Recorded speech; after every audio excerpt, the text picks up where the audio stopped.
إنهم فتية آمنوا بربهم وزدناهم هدى. تعریف و توصیف کی تمام قسمیں خالص رب العالمین کے لیے لائق و مناسب ہیں. درود و سلام نازل ہو اللہ کے آخری رسول محمد رسول اللہ صلی اللہ علیہ وسلم پر. اللهم صل على محمد وعلى آل محمد كما صليت على إبراهيم وعلى آل إبراهيم إنك حميد مجيد. اللهم بارك على محمد وعلى آل محمد كما باركت على إبراهيم وعلى آل إبراهيم إنك حميد مجيد. سامعین، اللہ رب العالمین نے جس عمر سے ہم لوگوں کو نوازا ہے، یہ عمر 3 طرح کی ہوتی ہے، یا یہ عمر 3 مرحلوں سے گزرتی ہے. ایک بچپن کی عمر ہوا کرتی ہے، ایک عمر جوانی کی ہوا کرتی ہے، اور ایک عمر بڑھاپے کی ہوا کرتی ہے. اور عمر کے تینوں مرحلے، ان تینوں مرحلوں میں کس طرح سے جینا ہے، کس طرح سے رہنا ہے، کیا کیا چیزیں اپنانی ہیں، کیا کیا کرنے پر گناہ ہوگا، یہ ساری چیزیں رب العالمین نے واضح کر دی. ہم اور آپ غور کریں خصوصی طور پر جس عمر میں عبادت کا مطالبہ کیا گیا ہے، جس عمر میں اللہ کو راضی کرنے کی طرف رغبت دلائی گئی ہے، شوق دلایا گیا ہے، وہ جوانی کی عمر ہے. یہ وہ عمر ہے جس عمر میں ایک انسان طاقت رکھتا ہے، ایک انسان مال رکھتا ہے، ایک انسان صحیح سالم ہوتا ہے، بیماریوں سے دور ہوتا ہے، مضبوط ہوتا ہے. اللہ رب العالمین نے اسی عمر میں خصوصی طور پر ہم اور آپ سے عبادت کا مطالبہ کیا. گرچہ اگر ہم غور کریں ایسا بالکل نہیں ہے کہ جوانی کے بعد عبادت کا دور ختم ہو جائے، ایسا نہیں. قرآن کریم کو پڑھیں، اللہ نے فرمایا وَاعْبُدْ رَبَّكَ حَتَّى يَأْتِيَكَ الْيَقِينُ، کہ اپنے رب کی عبادت کرتے رہو یہاں تک کہ تمہیں یقین یعنی موت آ جائے. عبادت تو موت تک کی جائے گی، لیکن خصوصی طور پر جس عبادت کی بہت قدر ہوا کرتی ہے وہ جوانی کی عبادت ہے. مشہور روایت جس میں 7 لوگ اللہ کے عرش کے سائے میں ہوں گے قیامت کے روز، ان میں ایک شخص ہے شاب نشأ فی عبادت اللہ تعالی. اس میں ایک نوجوان ہے جس نے اپنی جوانی کو اللہ کی عبادت کے مطابق گزارا ہو، اللہ کی عبادت میں اس کی جوانی بیتی ہو. وہ نوجوان اللہ کے یہاں اتنا محبوب ہے کہ اللہ اسے عرش کا سایہ دے گا، آخرت میں اللہ عرش کا سایہ دے گا. تو یہ نوجوان اور یہ جوانی جو ایک انسان کو حاصل ہوئی ہے، اس کی قدر کرنے کی ضرورت ہے.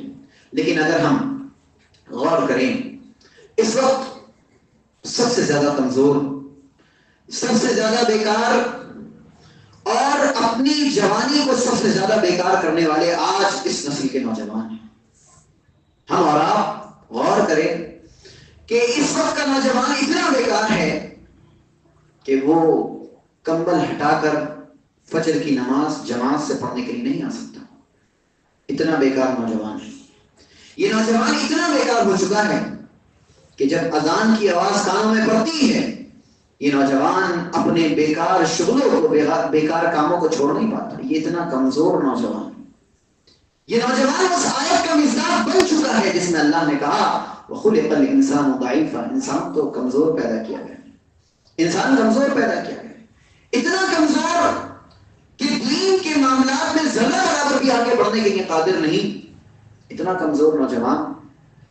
اور اس کی کمزوری کی بہت ساری وجوہات ہیں، انشاءاللہ میں ذکر کروں گا.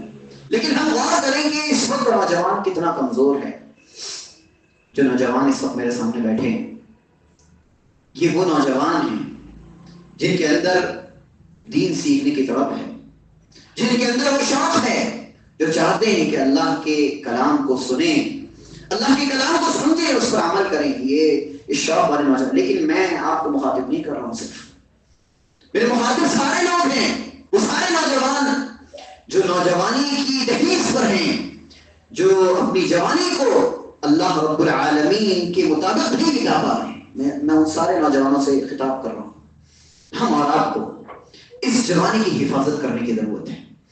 یاد رکھیں چونکہ اللہ رب العالمین نے سب سے زیادہ جوانی کی قدر کی ہے کہ ایک نوجوان وہ اپنی جوانی میں جو عبادت کرے گا اس کی قدر کی جائے گی، اس کو ہاتھوں ہاتھ کیا جائے گا، اس کی ریسپیکٹ کی جائے گی، اس کو مقام دیا جائے گا. اسی لیے سب سے زیادہ اٹیک شیطان نوجوانوں پر ہی کرتا ہے. سب سے زیادہ پریشان نوجوان ہی ہوتا ہے. سب سے زیادہ کمزور کرنے کی جو کوشش کی جاتی ہے وہ نوجوان ہی کو کی جاتی ہے. بنیاد کیا ہے؟ کیونکہ اس کے ذریعے سے ہم اللہ رب العالمین کے قریب ہو سکتے تھے. تو نوجوان ہی پر اٹیک کیا جائے گا، اس کی جوانی کو تہس نہس کر دیا جائے گا، برباد کر دیا جائے گا. برباد کرنے کے بہت سے طریقے، شیطان کے پاس بہت سے طریقے ہیں. اس نے تو کہا ہے وَلَأُضِلَّنَّهُمْ وَلَأُمَنِّيَنَّهُمْ وَلَآمُرَنَّهُمْ. اس نے کہا ہے کہ میں انہیں گمراہ کروں گا، ضرور کروں گا. وَلَأُمَنِّيَنَّهُمْ، میں انہیں آرزویں دلاؤں گا، تمنائیں دلاؤں گا. ارے ابھی تو جوان ہو، ابھی تو جوان ہو، کیا کرو گے؟ اس نے کہا وَلَأَقْعُدَنَّ لَهُمْ صِرَاطَكَ الْمُسْتَقِيمَ، میں ان کے لیے ان کے سیدھے راستے پر بیٹھ جاؤں گا. ثُمَّ لَآتِيَنَّهُم مِّن بَيْنِ أَيْدِيهِمْ وَمِنْ خَلْفِهِمْ وَعَنْ أَيْمَانِهِمْ وَعَنْ شَمَائِلِهِمْ، میں ان کے آگے سے، پیچھے سے، دائیں سے، بائیں سے، ہر طرف سے، ہر کوشش کے ساتھ ان پر اٹیک کروں گا. نوجوان پر اتنے اٹیک ہوتے ہیں، نوجوان کو اتنا گمراہ کرنے کی کوشش کی جاتی ہے. کیوں یہ نوجوان بے خبر ہے؟ دیکھیں قرآن میں اللہ نے بے خبر لوگوں کے بارے میں کیا کہا ہے. جو غافل لوگ ہیں، جو اپنی جوانی میں اللہ رب العالمین کی عبادت نہیں کر رہے ہیں، اللہ کی شریعت کے مطابق اپنی جوانی کو نہیں بتا رہے ہیں. دیکھیے اللہ نے کیا کہا، قلوب لا يفقهون بها ولهم اعین لا يبصرون بها ولهم آذان لا يسمعون بها اولئک كالانعام. کہ وہ لوگ جن کے دل ہیں ان دلوں سے سمجھتے نہیں، ان کے کان ہیں ان کانوں سے سنتے نہیں، ان کی آنکھیں ان آنکھوں سے دیکھتے نہیں ہیں. ساری چیزیں ان کے سامنے پیش ہو رہی ہوتی ہیں، اللہ رب العالمین کے سارے طریقے ان کے سامنے آ رہے ہوتے ہیں، لیکن وہ سمجھتے ہی نہیں. اولئک کالانعام، یہ جانوروں کی طرح ہیں، بل ہم اضل، بلکہ ان سے بھی زیادہ بدتر ہیں. آگے دیکھیے یہ اگلا جملہ نوٹ کرنے کے لائق ہے، اولئک هم الغافلون، یہ غافل لوگ ہیں. یعنی بے خبر لوگوں کی بات چل رہی ہے، جو غافل ہیں، جنہوں نے دین کو پسے پش ڈال دیا. دین سے کوئی ربط نہیں، دین سے کوئی تعلق نہیں. ہماری جوانی جیسے چاہے بیتے، زندگی اپنی ہے، یہ زندگی اپنی ہے، اسے جیسے چاہے بتاؤ. یہ زندگی آپ کی نہیں ہے، زندگی رب کی عطا کی ہوئی ہے. اس زندگی کو رب چاہی زندگی بنانے کی ضرورت ہے، من چاہے زندگی بنانے کی ضرورت نہیں. یہ زندگی اللہ کی عطا کی ہوئی ہے. اس زندگی کو اللہ کے کاموں کے مطابق، اللہ نے جو حکم دیے ہیں ان کے مطابق کرنے کی ضرورت ہے. بات کرتے ہیں کہ آج نوجوان کیوں برباد ہے، کیا وجوہات ہیں. میں چند ایک وجوہات ذکر کروں گا آج کے خطبے میں. پہلی وجہ جو بنیادی وجہ ہے وہ ہے ایک نوجوان اس وقت غلط راستے پر جا رہا ہے غلط صحبت کی وجہ سے. پہلی بنیاد ہے غلط صحبت، غلط لوگوں کے ساتھ رہنا، غلط لوگوں کے ساتھ اٹھنا بیٹھنا کرنا، اور غلط لوگوں کو اپنا دوست بنا لینا. یہ نہیں سوچنا کہ اس کا اخلاق کیسا ہے، اس کا کردار کیسا ہے، اس کا دین کیسا ہے، یہ دین میں کتنے آگے ہے اور یہ دین میں کتنا پیچھے ہے. ان ساری چیزوں کو ترک کر کے صرف اور صرف چہرے کو دیکھ کر، مال کو دیکھ کر، جمال کو دیکھ کر اور اس کی شہرت کو دیکھ کر اس کو اپنا گرویدہ دوست بنا لینا، یہ سب سے بڑی بنیاد ہے ایک انسان کے بگڑنے کی، ایک نوجوان کے بگڑنے کی. آپ دیکھیں کتنے ایسے نوجوان ہیں جو اپنے گھر سے بہت دین دار تھے، بہت زبردست نوجوان کہ اگر دیکھا جائے نماز کا پابند نوجوان ہے، لیکن جب ایک دور آیا کالج میں چلا گیا، کالج گیا، یونیورسٹی گیا، اس نے ایسے بچوں کو اپنا دوست بنا لیا جو اسے اللہ سے دور لے گئے. ایسے بچوں کو اپنا دوست بنایا جو منشیات میں تھے، جو نشہ کرنے والی چیزوں میں انوالو تھے. ایسے لوگوں کو اپنا دوست بنا لیا. ایسے لوگوں کو اپنا دوست بنایا جو نماز کو چھوڑنے والے تھے، اس نے بھی نمازیں چھوڑنا شروع کر دی. ایسے لوگوں کو اپنا دوست بنایا. ایسے لوگوں کو اپنا ساتھی بنایا جو میوزک، ڈانس اور نہ جانے کون سی فحاشیات میں مبتلا تھے، ان کو اپنا دوست بنایا اور وہ ساری چیزیں وہ کرنے لگا. ایک بہترین انسان تھا وہ، اور اس نے کیا کیا، غلط صحبت اختیار کی اور اس نے اپنی جوانی کو برباد کر دیا، تباہ کر دیا. یہ بنیاد، میں نہیں کہہ رہا ہوں کہ ہر نوجوان ایسا ہوتا ہے، لیکن ہوگی. وَلَا تَجِدُ أَكْثَرَهُمْ شَاكِرِينَ. شیطان نے کہا نا کہ تم اے اللہ تو ان میں سے اکثر کو شکر ادا کرنے والا نہیں پائے.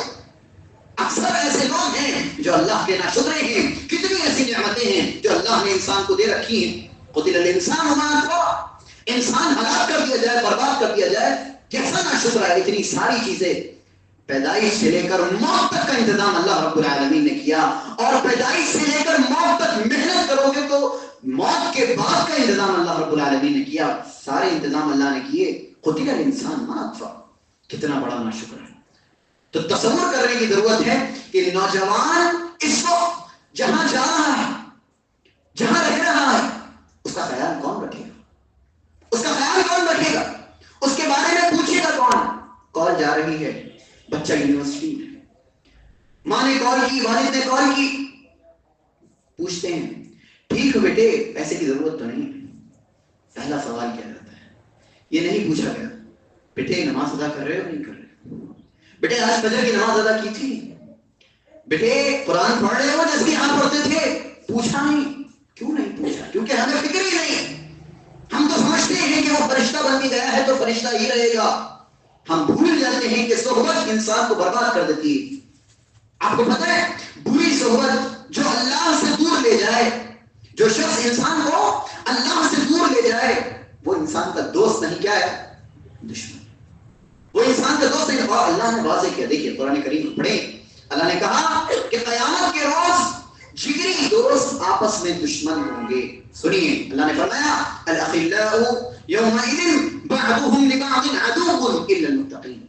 کہ جگری دوست, یہاں صرف دوست کا معنی نہیں, جگری دوست جن کے ساتھ آپ ہمیشہ رہتے ہیں, جن کی عادات کو آپ نے اختیار کیا, ان کی بات چل رہی ہے کہ جگری دوست آپس میں ایک دوسرے کے کیا ہوں گے؟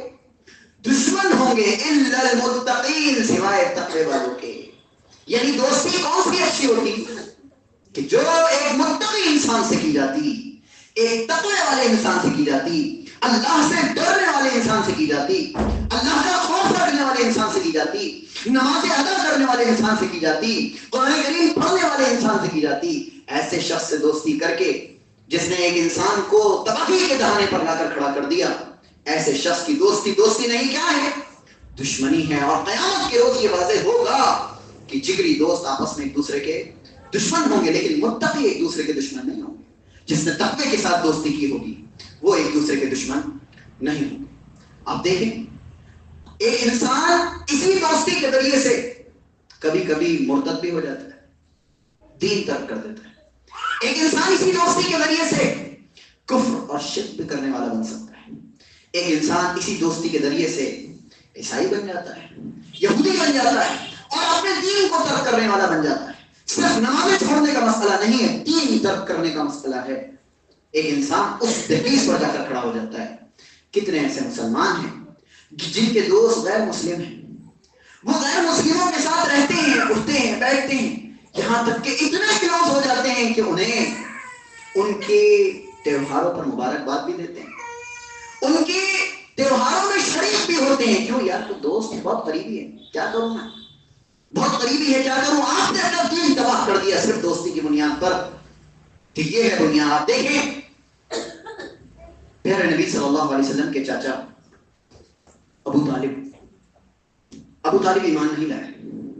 بنیاد کیا بنی؟ دوستی بنی. بنیاد دوستی بنی. پیارے نبی صلی اللہ علیہ وسلم جب ابو طالب کے انتقال کا وقت آیا, پیارے نبی صلی اللہ علیہ وسلم آئے, داخل ہوتے ہیں, کہتے ہیں ابو طالب صرف لا الہ الا اللہ کا کلمہ کہہ دیں, میں اس کلمے کے ذریعے سے اللہ کے یہاں دلیل پکڑوں. اس کلمے کے ذریعے سے میں کہوں گا اللہ انہوں نے یہ کلمہ پڑھا تھا, اللہ انہیں معاف, صرف یہ کلمہ پڑھ لیجیے لا الہ الا اللہ. دو دوست بیٹھے, ایک ابو جہل, ایک عبداللہ ابن ابی امیہ. دو دوست بیٹھے ہیں, کہا اچھا تم اپنے باپ دادا کے دین کو چھوڑ دو گے, ترک کر دو, تمہیں شرم نہیں آتی یہ کرنے والے ہو. یہی سب چلتا رہا یہاں تک کہ ان کا آخری کلمہ کیا ہوا کہ میں اپنے باپ دادا کے دین پر. اسی پر ان کی وفات ہوئی. پیارے نبی صلی اللہ علیہ وسلم نے اس کے بعد کہا کہ میں آپ کے لیے مغفرت طلب کرتا رہوں گا, اللہ سے معافی مانگتا رہوں گا, یہاں تک کہ اللہ معاف کر دے. لیکن اللہ نے کہا کہ جو شرک کی حالت میں مرا اس کے لیے توبہ بھی نہیں کی جا سکتی. کیا چیز بنی؟ بنیاد کیا بنی؟ انسان کو دین پر، دین سے دور لے جانے والی بنیاد کیا بنی؟ اس کی خراب دوستی، اس کی بری دوستی. اس لیے اگر غیر مسلم آپ کے دوست ہیں تو غیر مسلموں سے دوستی کرتے وقت اپنے ذہن کے مقصد کو واضح رکھیں. کیا مقصد؟ مقصد یہ کہ اللہ دعا کریں کہ اللہ اس کو ہدایت پر لیا، اللہ اس کو سیدھے راستے پر لیا. دھیرے دھیرے کر کے دعوت دیتے ہیں. کتنے ایسے مسلمان ہیں میں دیکھتا ہوں اپنی آنکھوں سے، ان کے غیر مسلم دوست ہیں، کب سے دوست ہیں، آج تک انہوں نے انہیں اللہ کی طرف نہیں بلایا، آج تک دعوت نہیں دی، آج تک وہ مظہر پیش ہی نہیں کیا جو ایک مسلمان کا مظہر ہو سکتا ہے، جو ایک مسلمان کی بنیاد ہو سکتی ہے. اس نے آج تک اس کے سامنے تو پیش ہی نہیں کیا، تو کیسے وہ اسلام پر اسے لیا؟ تو ایک انسان کو اپنی دوستی کا خیال رکھنے کی ضرورت ہے، اچھے دوست بنانے کی ضرورت ہے. یہ پہلی چیز اور پہلی بنیاد ہے. دوسری بنیاد، جب غلط صحبت اختیار کی جاتی ہے، جب غلط دوست اختیار کی جاتے ہیں تو عادتیں بھی غلط لگ جاتی ہیں. یہ دوسری بنیاد ہے جو نوجوانوں کو تباہ کرنے والی ہے کہ ایک انسان خراب عادتوں میں لگا ہوا ہے.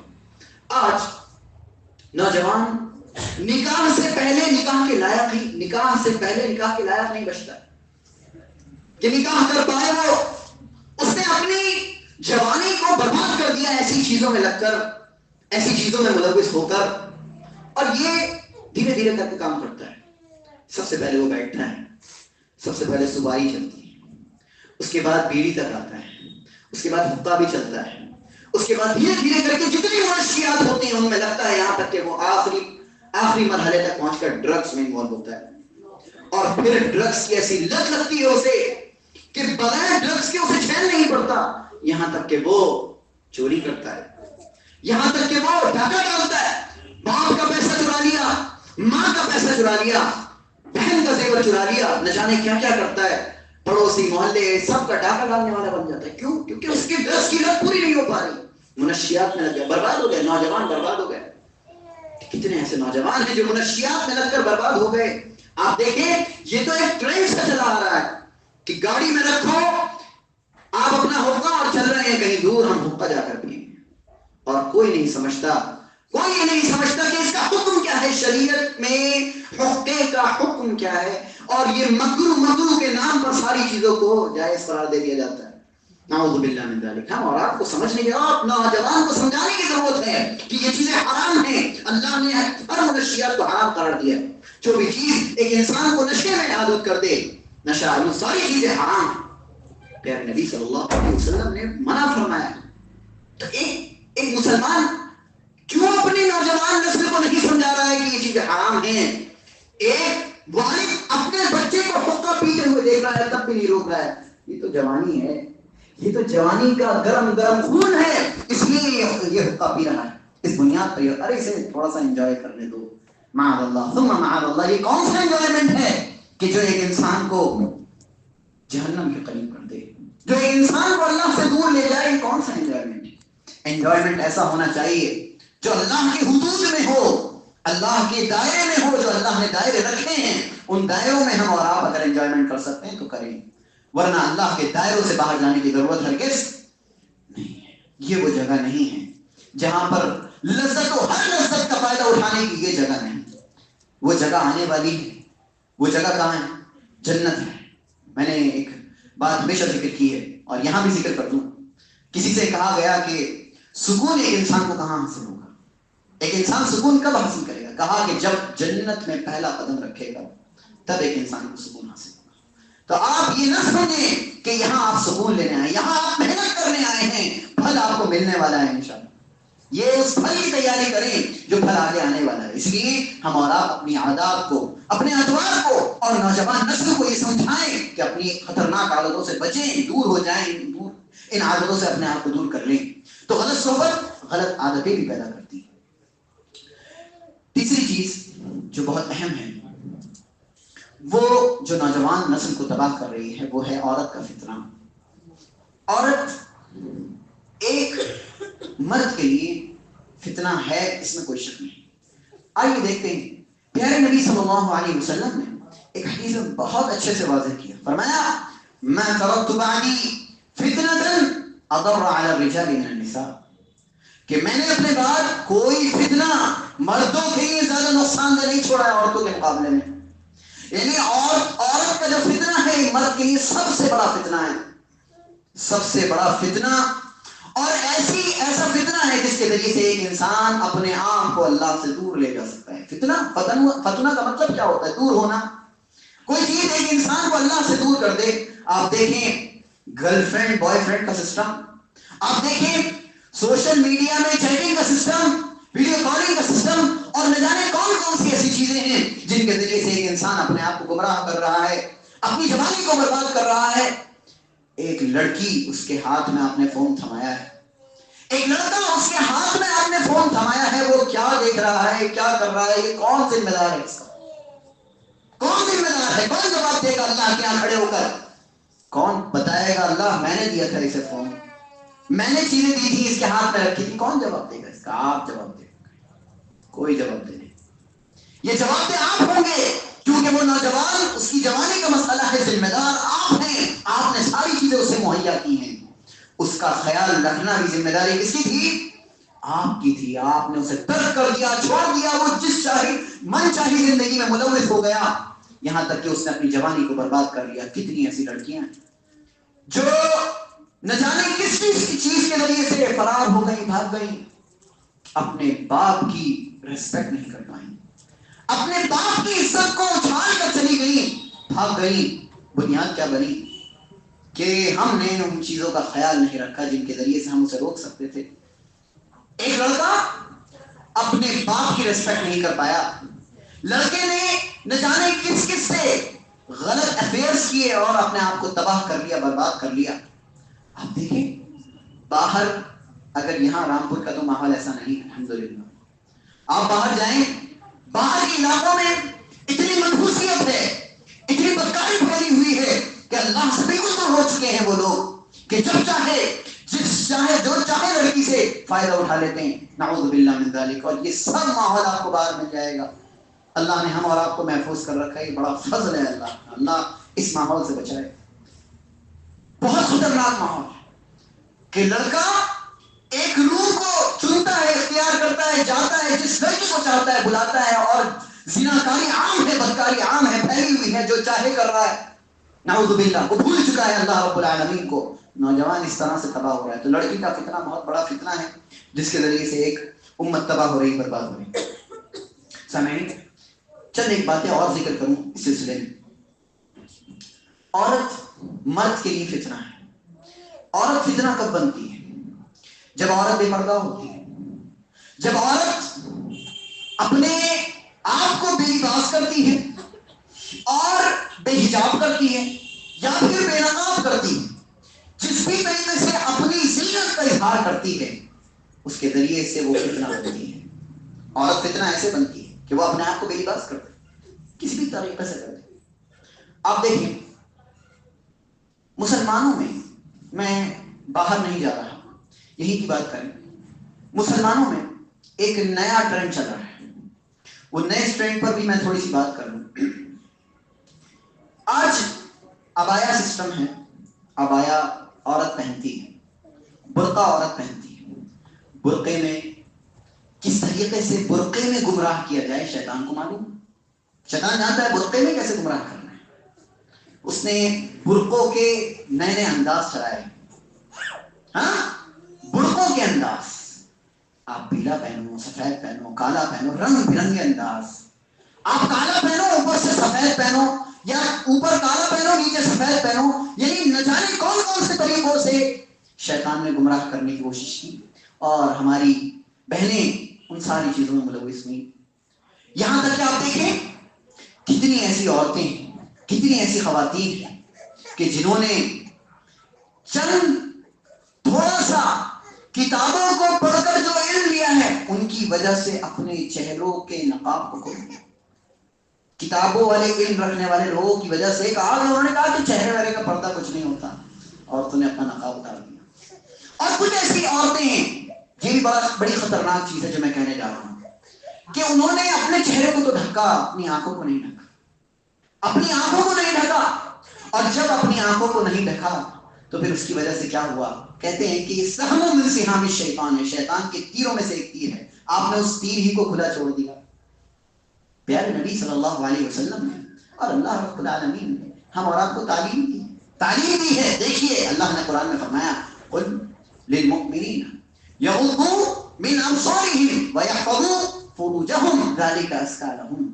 اے نبی آپ ان سے کہیے، آپ مومن مردوں سے کہیے کہ وہ اپنی نگاہیں نیچی رکھیں، یہ ایک طریقہ ہے فتنے سے بچنے کا، اپنی نگاہوں کو۔ لیکن صرف یہ بات کہہ کر نہیں چھوڑ دی، بلکہ اگلی ہی آیت میں اللہ نے کہا وَقُلْ لِلْمُؤْمِنَاتِ يَغْضُضْنَ مِنْ أَبْصَارِهِنَّ وَيَحْفَظْنَ فُرُوجَهُنَّ۔ فرمایا کہ مومن عورتوں سے بھی کہہ دیا جائے کہ وہ بھی اپنی نگاہیں نیچی رکھیں اور اپنی شرمگاہوں کی حفاظت کریں۔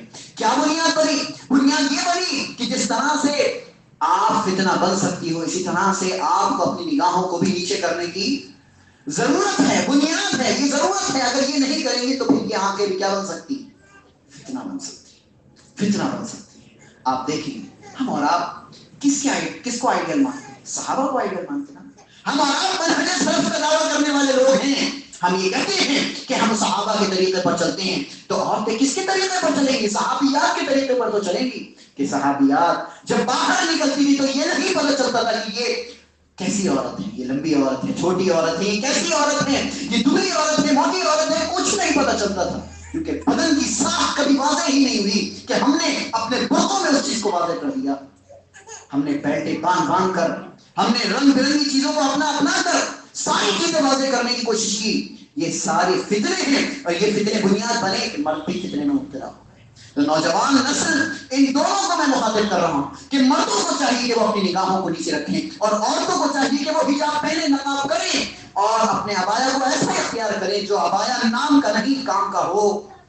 ایسا نہ ہو کہ بکواس کرنے کے لیے ہو کہ اس کے اوپر ایک اور عبایا کرنے کی ضرورت ہے۔ تو ہم اور آپ کو یہ سمجھنے کی ضرورت ہے کہ شیطان آپ کو نہیں چھوڑنے والا ہے۔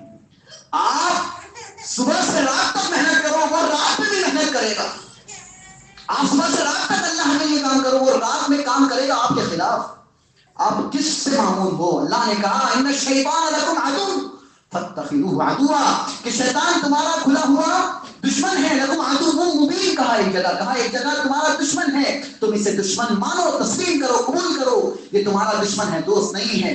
تم اس سے کیسے معلوم ہو سکتے ہو، کیسے مطمئن ہو سکتے ہو؟ خالی ہاتھ کیوں چھوڑ کر بیٹھے ہوئے ہو کہ کچھ نہیں ہوگا؟ سب کچھ ہونے والا ہے، سب کچھ چیزیں تیار رکھی ہیں کہ وہ تمہارے لیے ایسے شوشے رکھے گا جن کے ذریعے سے وہ تمہیں گمراہ کر دے گا۔ آگے بڑھتے ہیں، قرآن کریم کو پڑھیں۔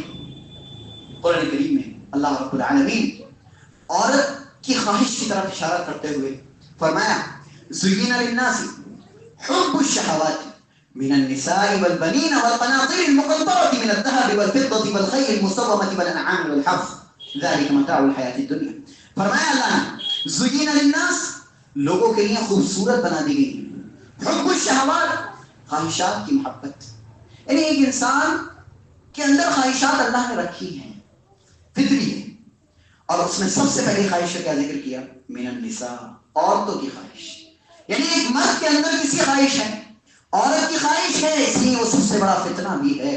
اسی لیے ہم مردوں کو بھی اور عورتوں کو بھی یہ سمجھنے کی ضرورت ہے کہ ہم اور آپ کس جگہ پر کھڑے ہیں، اور اپنی جوانی کو کس طرح سے گزار رہے ہیں، کہ اللہ کے لیے گزار رہے ہیں کہ ہم اور آپ اپنی جوانی کو تباہ کر رہے ہیں، اسے سمجھنے کی ضرورت ہے۔ پیارے نبی صلی اللہ علیہ وسلم نے ایک موقع پر حضرت علی رضی اللہ تعالیٰ عنہ سے کہا یا علی لا تتبع النظر في النظر فإن لك الأولى وليست لك الآخرة۔ یہ سنن ابی داؤد کی روایت ہے۔ فرمایا کہ اے علی ایک نظر کے بعد دوسری نظر کو پیچھے مت لگا دینا، ایک نظر کے پیچھے دوسری نظر کو مت لگا دینا، کہ اگر تمہاری نظر کسی پر پڑ جائے تو فوراً اسے نیچے کر لینا، دوسری نظر مت دیکھنا۔ فإن لك الأولى وليست لك الآخرة، تمہارے لیے پہلی نظر جو تم سے پڑ گئی، تم نے ڈالی نہیں، پڑ گئی، وہ جائز تھی، ولیست لک الآخرہ، لیکن جو دوسری جو تم ڈالو گے، عمدن ڈالو گے، جان بوجھ کر ڈالو گے، یہ تمہارے لیے جائز نہیں ہے۔ یہ سب سے بڑی بنیاد ہے عورت کے فتنے سے بچنے کے لیے کہ انسان کیا کر لے، اپنی نگاہوں کو نیچے کر لے۔ آپ اپنی نگاہوں کو، نوجوان اپنی نگاہوں کو نیچے کر کے اپنے آپ کو برباد نہیں کر رہے، اپنے آپ کو نیچا نہیں دکھا رہے، بلکہ وہ اپنی آخرت کو بچا رہے، وہ اپنی آخرت کو بچا رہے، وہ اپنے دین کو بچا رہے۔ وہ اپنے آپ کو فتنے میں مبتلا کرنے سے بچا رہا ہے. آپ دیکھیں ہم اور آپ تشہد میں دعا پڑھتے ہیں. کیا دعا ہے؟ اللہم انی اعوذ بک من عذاب القبر ومن عذاب جہنم، آگے ومن فتنة المحیا والممات، کہ اللہ میں تیری پناہ میں آتا ہوں قبر کے عذاب سے، جہنم کے عذاب سے، اور زندگی کے اور موت کے فتنے سے. یہ زندگی کا فتنہ، یہی فتنہ تو ہے جس فتنے میں ایک انسان مبتلا ہو کر اپنی آخرت کو برباد کر لے، تباہ کر لے. ساتھ ہی ساتھ ہم اور آپ دعائیں بھی کریں. ایک دعا میں آپ کے سامنے رکھ دوں. آپ صلی اللہ علیہ وسلم نے یہ دعا ذکر کی، فرمایا اللہم اہدنی لأحسن الاخلاق لا یہدی لأحسنها الا انت. اے اللہ مجھے ایسے اخلاق، ایسے اچھے اخلاق سے نواز دے کہ لا یہدی لأحسنها الا انت، کہ اتنے اچھے اخلاق سے صرف تو ہی نواز سکتا ہے. واصرف عنی سیئها، اور برے اخلاق سے اللہ مجھے دور کر دے.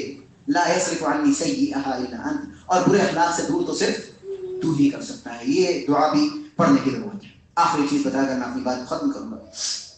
ہم اور آپ جو نوجوانوں کو برباد کرنے والی چیز ہے وہ ہے خلوت کے گناہ.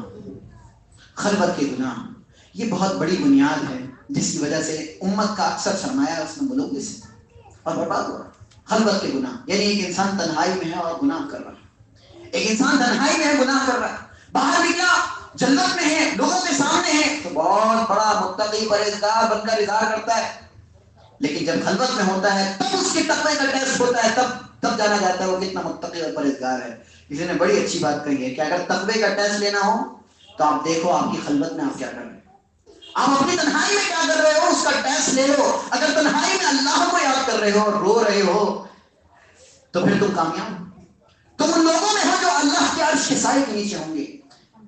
ایک وہ شخص جس کی آنکھ اللہ کے ڈر سے اس کی آنکھ سے آنسو بہ جائے وہ بھی اللہ کے عرش کے سائے کے نیچے ہوگا. کتنا خوبصورت انداز ہے تقوی کا ٹیسٹ لینا. تقوی کیا ہے کہ ایک انسان اپنی خلوت کو جانچے کہ خلوت میں کیا کر رہا ہے. اگر خلوت میں ہم اللہ رب العالمین کو یاد کر کے، اللہ کے عذاب کو یاد کر کے رو رہے ہیں، اپنے گناہوں کو یاد کر کے رو رہے ہیں تو ہماری خلوت میں ہمارا معاملہ کامیاب ہے، ہم متقی آدمی. اور اگر ہم خلوت میں گناہ کر رہے ہیں اور جلوت میں اظہار کر رہے ہیں کہ ہم بہت متقی آدمی، تو پھر ہماری خلوت یہ ناکام ہے اور ہم اور آپ اپنی جوانی کو تباہ اور برباد کر رہے ہیں.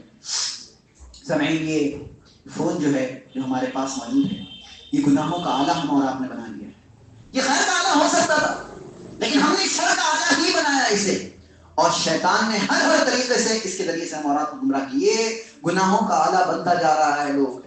اسی لیے ہم اور آپ کو خلوت کے اوپر کام کرنے کی ضرورت ہے. آئیے ایک حدیث لے لیتے ہیں جلدی سے. پیارے نبی صلی اللہ علیہ وسلم نے کہا کہ میری امت میں سے قیامت کے دن کچھ لوگ آئیں گے تہامہ پہاڑ کے برابر نیکیاں نہیں کریں. فرمایا بحسناتی امثال جبال تہامہ، تہامہ پہاڑ کے برابر نیکیاں ہوں گی، بہت زیادہ نیکیاں. اللہ رب العالمین فیجعلہ اللہ عز وجل ہباء منثورا، اللہ اسے بکھری ہوئی ریت، اڑتا ہوا غبار بنا دے گا. اللہ رب العالمین بکھرا ہوا غبار، اس کی کوئی قیمت نہیں اللہ کے یہاں. کیوں؟ قال ثوبان یا رسول اللہ صفهم لنا جلهم لنا جلهم لنا الا نكون منهم. میرے نبی آپ ہمارے لیے بیان کریے، ہمیں واضح کریے وہ کون لوگ ہوں گے، ہم نہیں بننا چاہتے ان میں سے. ثوبان جو صحابی ہیں وہ کہتے ہیں ہم نہیں بننا چاہتے. پیارے نبی صلی اللہ علیہ وسلم نے کہا اما انهم اخوانكم ومن جلدتكم وياخذون من الليل كما تاخذون ولكنهم اقوام اذا خلوا بمحارم الله انتهكوها. کہا کہ یہ وہ لوگ ہوں گے، وہ تمہاری طرح ہی ہوں گے، نیک، اچھے، زبردست، سب کچھ اچھا ہوگا، نماز گزار ہے، پابند ہے ماشاءاللہ، لیکنہم قوم اذا خلوا بمحارم اللہ انتهكوها. لیکن وہ سب جو کام کر رہا تھا وہ دکھاوے کے طور پر کر رہا تھا کہ جب بھی تنہائی میں ہوتا اور اللہ کے محارم اس کے سامنے موجود ہوتے، اللہ کے حرام کردہ چیزیں اس کے سامنے ہوتی، ان حرام کردہ چیزوں کو وہ اختیار کر لیتا اور اللہ کے حدود کو پامال کر دیتا. یہ وہ لوگ ہوں گے جنہوں نے تنہائی میں اتنے گناہ کیے کہ انہوں نے ظاہری طور پر تو یہ دکھایا کہ ہم بہت اچھے ہیں، نیک ہیں، مسلمان ہیں، بہترین ہیں، لیکن وہ تنہائی میں اللہ رب العالمین کو ناراض کرنے والا ہر کام کرتے رہے، ہر عمل کرتے رہے. یہ وہ لوگ ہوں گے ان کے اعمال تباہ اور برباد ہو جائیں گے. ہم اور آپ کو سوچنے کی ضرورت ہے، سمجھنے کی ضرورت ہے. ایک واقعہ آخر میں ذکر کر کے اپنی بات ختم کر دوں. یہ واقعہ ذکر کرنے کا ایک مقصد ہے، ہم نوجوان غور کریں. ہماری زندگیوں میں اللہ رب العالمین بار بار موقع دیتا ہے. یہ موقع دیتا ہے کہ ہم اور آپ اللہ کی طرف واپس آ جائیں. بڑا مشہور واقعہ ہے کہ ایک شخص، عرب کا شخص تھا، وہ غوطہ خور تھا، غوطہ مارتا تھا سمندر میں، اندر جاتا تھا اور چیزیں تلاش کرتا تھا. ایک مرتبہ اس نے غوطہ مارا، مسلمان تھا لیکن پریکٹسنگ مسلمان نہیں تھا. نوجوان ہے، گرم گرم خون ہے، یہ کریں گے وہ کریں گے، وہی والا مسئلہ تھا. سلنڈر لگا ہوا تھا سانس کے لیے. غوطہ خور نے غوطہ مارا، مسلمان تھا. جب اندر تہ میں چلا گیا، اس کا جو سسٹم تھا آکسیجن کا خراب ہو گیا، آکسیجن سسٹم خراب ہو گیا. اسے یاد آیا کہ میں کلمہ پڑھ دوں. اس نے سوچا میں کلمہ پڑھوں. اس نے کہا اش کہہ کے رک گیا. اش کہہ کے رک گیا، اس کی منہ سے آگے کوئی لفظ ہی نہیں نکل پا رہا ہے. وہ اش کہہ کے رک گیا یہاں تک کہ وہ بے ہوش ہو گیا. لیکن اس کے جو ساتھی تھے انہوں نے دیکھ کر اسے فوراً پکڑ کر اٹھا لیا اور اوپر لے آئے، یہاں تک کہ اسے فرسٹ ایڈ وغیرہ دے کر کے بچا لیا گیا.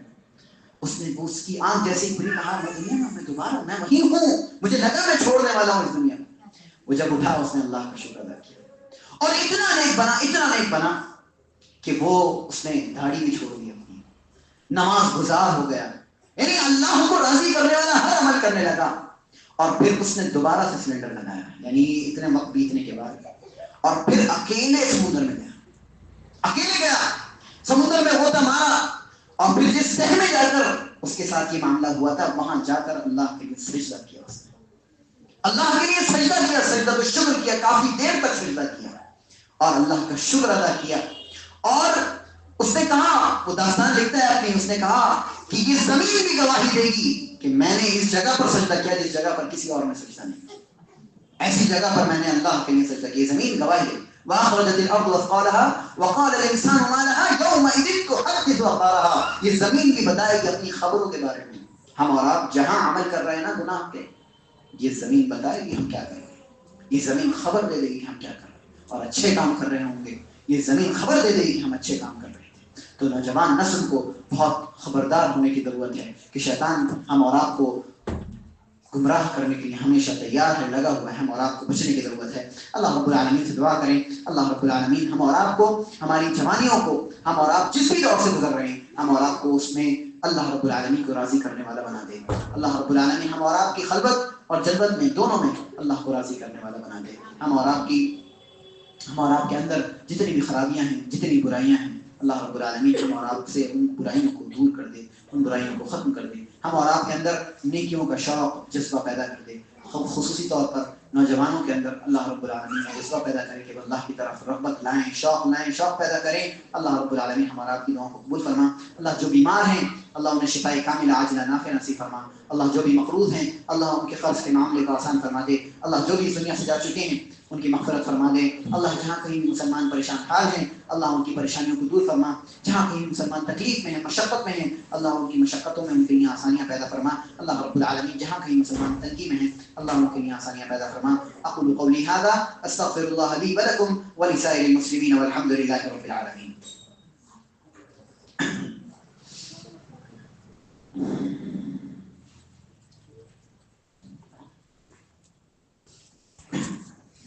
إن الحمد لله نحمده ونستعينه ونستغفره